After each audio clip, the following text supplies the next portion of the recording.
नमस्कार मंडळी, कोकणकर साळवी या आपल्या यूट्यूब चॅनलवर आपले सर्वांचे स्वागत आहे। आज आपण बघणार आहोत गोबी म्हणजेच फ्लॉवरचे थालीपीठ। गोबी किंवा फ्लॉवरच्या थालीपीठसाठी आपण गोबी किसून घेणार आहोत। गोबी किसून झाल्यावर आपण गाजर किसून घेऊ। गाजर किसून झाल्यावर आपण बारीक चिरलेली कोथिंबीर देखील घेतलेली आहे। बारीक चिरलेली कोथिंबीर झाल्यावर आपण आपल्या या मिश्रणामध्ये टाकणार आहोत 2 चमचे धणा पावडर, 2 चमचे जिरा पावडर, 1 चमचा लाल मिरची पावडर, 2 चमचे आलं लसूण व हिरवी मिरचीची पेस्ट, 2 कप गव्हाचे पीठ, 1 कप तांदळाचे पीठ। आता हे मिश्रण आपण छान पद्धतीने मळून घेऊ।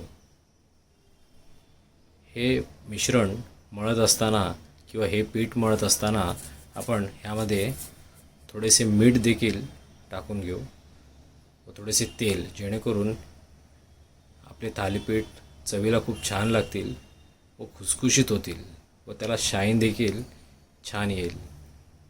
तुम्ही बघू शकता की आपण एकजीव करत आहोत। हे पीठ मळत असताना आपल्याला लागेल तेवढेच आपण पाणी घेणार आहोत। पाणी टाकल्यावर पुन्हा एकदा आपण पीठ मळायला सुरुवात केली आहे। पीठ हळूवार हाताने आपण मळून घेत आहोत। पीठ मळून झाल्यावर आपण हे पीठ 10 मिनिटं रेस्टिंगसाठी ठेवणार आहोत, जेणेकरून ते थालीपीठ आपले खुसखुशीत होतील। तर आपण हे 10 मिनिटं रेस्टिंगसाठी ठेवूया।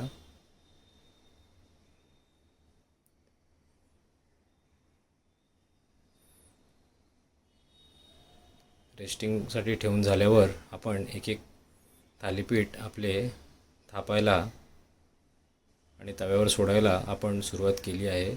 आम्ही प्लॅस्टिकच्या पिशवीचा वापर केला आहे थापण्यासाठी। आम्ही दोन्ही प्रकारे आपल्याला दाखवणार आहोत। थापून देखील व लाटण्याच्या सहाय्याने देखील आम्ही आपले थालीपीठ बनवणार आहोत। थालीपीठ सोडल्यावर चहूबाजूने तेल आपण सोडतो आहे, जेणेकरून थालीपीठ चहूबाजूने छान पद्धतीने शिजायला मदत होईल व ते थालीपीठ शिजवत असताना मंद आचेवर आपण शिजवून घेऊ, जेणेकरून ते कुरकुरीत लागतील व छानपैकी शिजतील देखील।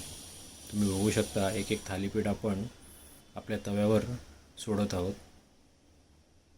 हे थालीपीठ आपण केचप बरोबर किंवा हिरव्या चटणीबरोबर देखील आपण खाऊ शकता। प्रेस करण्याचं कारण एवढंच की ते चहूबाजूने शिजण्यास त्याला मदत होते। तुम्ही बघू शकता आपल्या थालीपीठाचा कलर देखील किती छान आलेला आहे।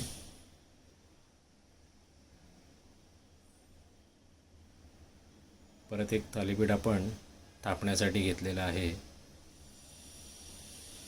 आपला व्हिडिओ आपल्याला आवडल्यास एक सबस्क्राईब करायला नक्की विसरू नका। आपला व्हिडिओ आवडल्यास एक लाईक, शेअर व कमेंट करायला नक्की विसरू नका। कमेंटमध्ये काही आपल्या कमेंट असतील ते नक्की आपल्याला, काही प्रतिक्रिया असेल ते नक्की आपल्याला कळवा। तर हा होता आजचा ब्लॉग कसा वाटला नक्की कमेंट करून सांगा। Bye bye.